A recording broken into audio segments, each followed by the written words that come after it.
that is why today I have Dr. Samura Kamara, who's the, supposedly would be the next president in Sierra Leone, because the people of Sierra Leone are fed up. They're tired. They've evaluated. Now they get opportunity for evaluate between the APC and SLPP, and they say it's night and day.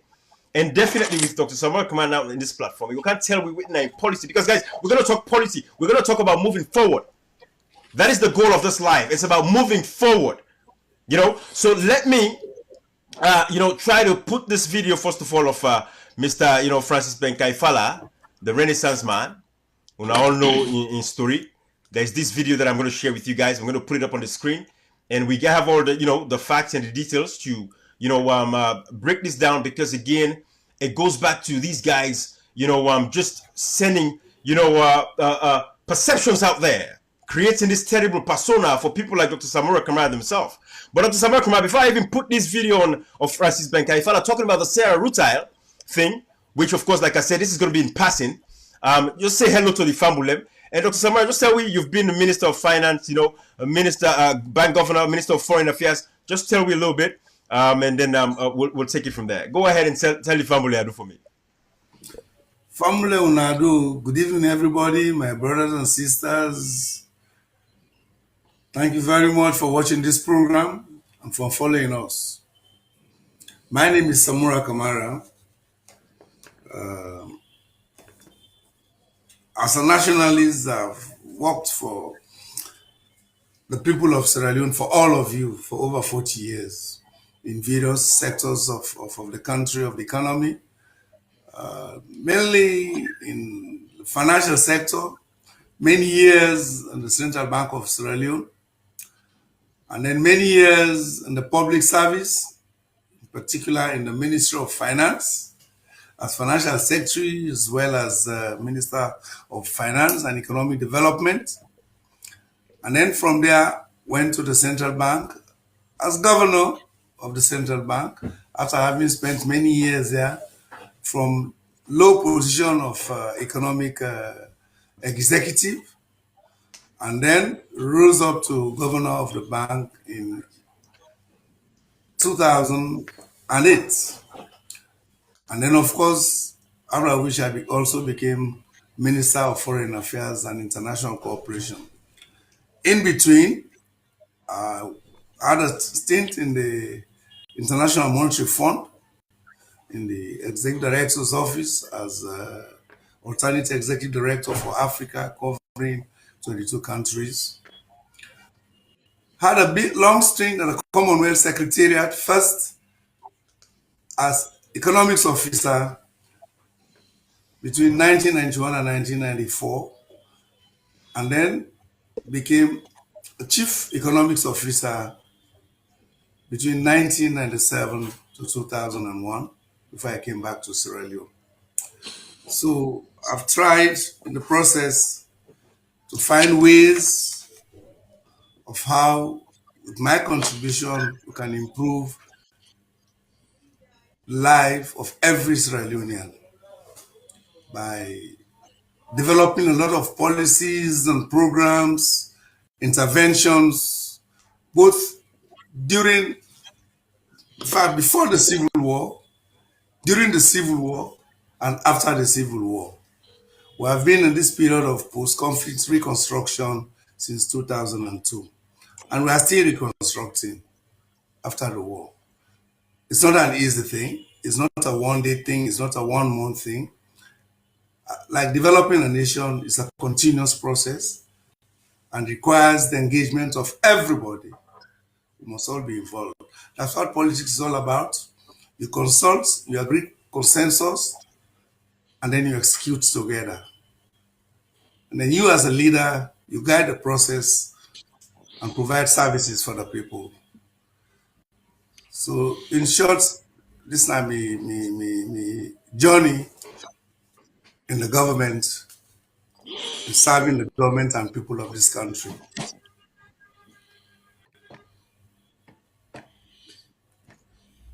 I'm not hearing you. You're mute. Right. So for a lot of us, thank you, Doc.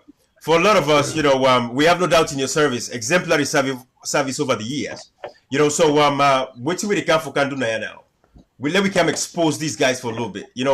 Of course, I have Catchbox with me to help us, break this whole thing about this SL mining thing. We're not going to go deep into it, Doc, but just to, allay the fears of the people. At least we listened to Francis Ben Kaifala. It said something about this SL mining 30%. And the reason why we mentioned this, you see, it's because Sierra Rutile. Sierra Rutile. Yeah. Yes, Yeah. Sierra Rutile. Yes. Thank you.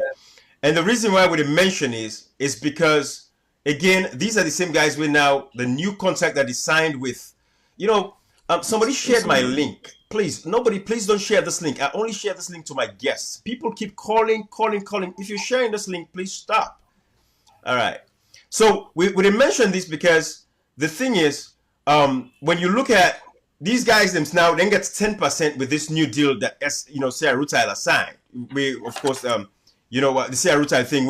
But let's play this video of Francis Ben Kaifala, and then I'll bring this up there. Let's play this video of Francis Ben Kaifala first, and then we'll take it from there. Okay. The issue we get to do with sales of the Sierra Rutile, where you go inside the government white paper paragraph 18, we talk about the Sierra Rutile. They talk about secrecy and shady dealings where they happen during the sales, and safe paragraph B 18B, they talk about the issues them and how illegal it be happen, and name certain people where the first person the first time president, and it's by Koma. It mentioned Dr. Samura Kamara and John Bono Sisi. Where una the review according to your words, they say una the review back some of the investigation there. Una they investigate all them 3 people there, so or una they do it individually. We'd already investigate. We already get conclusions there. And I can tell you for a fact So how that the Sierra Rutile deal was very shady. It was done without following proper processes. It was done without respect for the tax laws of Sierra Leone. For example, when they decide to reach the tax, the $8 million tax we then pay, I can tell you for a fact that Sierra Rutile be responsible for pay tax over $100 million.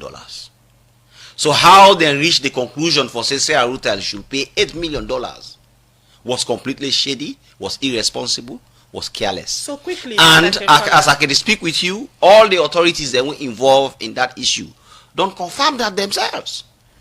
Some of them talk and say they could not understand. They confirm say yes, the decision on the taxing was done like a rule of thumb. So, like you can just sit down and talk, say, okay, if you pay 150 million, well, the country had up right now, give you 8 million. So if una be don't do then a remand arrangement that one day. Mr. And these are the kinds of things that we have to avoid as a country. So if una be don't do these investigations, una already get una conclusion. According to you, una be wait for the recommendations from the COI, and you self confirm some of the same things they're waiting at the government white paper, or they talk about shady dealings them and some secrecy will be happen in the transaction them. Is it that una conclusion una get and the COI being kind of similar, or una being compare notes at some point? No. We not ever get. I not ever get contact with the judges of the COI. They not ever get contact with me. Definitely will not get no relationship whatsoever. So why you keep? We are the ACC. In fact, even when they set up the committee for look into the white paper report, I decided to say I'm not to get involved at all. I was totally removed from the process. So why? Because we are the ACC mindful. We're mindful of our independence, and we want to make sure say we keep that independence, because we are the gatekeepers for the fight against corruption. So why you hold on? Why you hold on the report until the COI report come out? If the report's been come out, otherwise say you know name then 3 people there so in the commission. Because now the principle of complementarity. So if the commission the report will come out, then 3 people there then name not they inside the report, you for be go ahead and publish. Oh yes, I they come out and say there is an aspect we will not look into. Look up. I am telling you. In fact, the COI not even deal with the tax aspect of the Sierra Rutile deal. Now we deal with her. Normally, so you see how we complement ourselves. They left out the tax aspect. They looked at more whether the shares were properly valued, whether they were carefully valued, whether the right rates were paid, and all these things. We zoomed in on the tax aspect which they were blindsided on, and we are now coming in to say, hey, here is another aspect of this investigation. And I can tell you for fact, everybody were involved in that decision making don't sit down with we and admit to the fact say the tax was irresponsibly decided. The ACC now. Okay, so Dr. Samura, what is Francis Ben Kaifala talking about?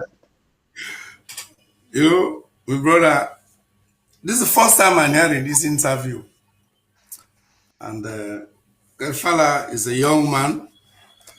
I don't know how enthusiastic he is to make a name for himself. But if you serve the public, your watchword is sincerity, honesty. You must be ready to call a spade and speak the truth. I just want for intervene and correct one or two things. As far as me concerned, the issue about rutile has never had anything about tax payment. As far as me concerned, beyond knowledge of what you go na the COI and what you put in the white paper, you don't get nothing for do with taxation. It had to do with the alleged sale of 30% of government equity in Sierra Rutile.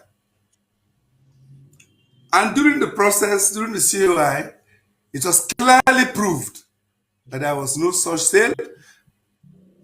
There was no equity holding by government to the tune of 30%. So, we don't know who side this tax business come out, and certainly I don't know who are the stakeholders who say they all don't admit that Rutile not pay tax. If, on the other hand, there are any tax issues between the government of Sierra Leone and Rutile, certainly it don't involve Samura Kamara. That I can tell you, and certainly it don't go involve the president and his Kuruma. It would have to be a corporate problem within Rutile and between Rutile and the government on Rutile's own corporate operations. Say Rutile don't perform over the years, they not able to pay them corporate tax, they don't audit them, they don't present the financial statements properly audited, and they fail to pay tax on their operations. But the issue, as far as me concerned, it get for do with this alleged 30% shareholding in government. I don't try for explainer. Now the COI, it came out very, very clearly. There was no 30%. Yes, again, let try for clear the air. I don't try for clear that many, many times. When SLPP government came under Pakaba, Rutile was going down because of the war impact. Rutile be want forget grab up again. And we there at a point where Solomon Berwa was then vice president. We're looking for a flagship international project where Sierra Leone will rely on to give the message to the international world that Sierra Leone, despite the war, is now ready to come back into the global economic activity area. So therefore, we're looking for one good international company investment in Sierra Leone. Because once you get down there, then it will send the message to other countries like Sierra Leone was then a safe country where any investor can come and do the investment. That's how when Rutile came to the government, they asked for so many waivers, incentives. One of them was, they said, we owe government a $5 million worth of dollars of PAYE unpaid. And PAYE now pay as you earn interest. Because they said during the war period, they are not performing, but they kept accumulating PAYE to government. So they asked for a waiver. Then the vice president said, what do you advise in the Ministry of Finance? I was then financial secretary. My advice was that as an incentive, you can provide them time relief, not to forego the obligation, because it's a line of credit to us as a government. I say with the hopes a Rutile will pick up someday tomorrow. So we don't want to forgo this money. What we can do is give them time relief. And time relief now one of the instruments where they use in debt management. So we gave them to us, okay, can you defer this payment of PAYE, but you must remain current with all due PAYE obligations. Rutile agreed. Say, okay, this is good for us. We cannot pay these arrears, but we will try follow law remain current with the staff. You understand the obligations we they do. During the discussions, now the finance come back to say, but what if tomorrow Rutile comes and declares itself bankrupt? Then go deny. So finance came back and advised the vice president, can we find a way in which we can lock in this $5 million worth of unpaid PAYE in equity? You understand? Right. So that's how we locked in, and we got, at that material time, we got between 8 and 10% of shares in this, Okay. in Rutile. Okay. But then it was not in the principal company, Sierra Rutile, it was the subsidiary company, Alone Limited. Absolutely. You understand? Right. So Rutile agreed. So we locked in. By 2012, the budget began to get problems. We were looking for financing. Then it occurred to me, I said, we had some money locked in Rutile.